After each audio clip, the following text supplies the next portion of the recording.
അപ്പം നമ്മൾ 3 PT myths ആണെന്ന് പറയാൻ പോകുന്നത്. നിങ്ങൾക്കറിയാവുന്ന വേറെ മിത്ത് ഉണ്ടെങ്കിൽ കമന്റ് ചെയ്യാം. First one, native English pronunciation is mandatory. Native speakers പറയുന്ന അതേ ആക്സെന്റിൽ പ്രൊനൗൺസിയേഷനിൽ നമ്മൾ പറഞ്ഞാൽ മാത്രമേ സ്കോർ കിട്ടുള്ളൂ എന്ന്. അങ്ങനെ ഒരു സംഭവമേ ഇല്ല.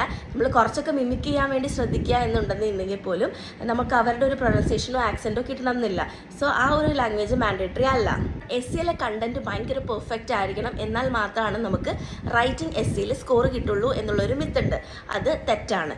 സ്പീക്കിംഗ് ആൻഡ് ലിസണിംഗ് എന്നും കൂടെ മേജർ പാർട്ട് ഓഫ് റൈറ്റിങ്ങിന് മാർക്ക് പോകുന്നുണ്ട്. അത് കൂടാതെ എസ്സേയുടെ കണ്ടന്റിനേക്കാളും ഉപരി അതിൻ്റെ വൊക്കാബുലറി, സ്ട്രക്ചർ, അതിൻ്റെ ഒരു ഫോർമേഷൻ, അതിനെല്ലാത്തിനുമാണ് mark. Next one, content in repeat sentence need to be perfect. Okay, repeat സെന്റൻസിൽ ആ കണ്ടന്റ് പെർഫെക്റ്റ് ആയിരിക്കണം, എന്നാൽ മാത്രമേ സ്കോർ കിട്ടുള്ളൂ എന്ന്. അങ്ങനെയില്ല. നമ്മൾ പറയുന്ന 3 വേർഡോ 2 വേർഡോ 1 വേർഡേ നമ്മൾ പറഞ്ഞോളെങ്കിൽ പോലും അതിനുള്ള സ്കോർ നമുക്ക് കിട്ടും.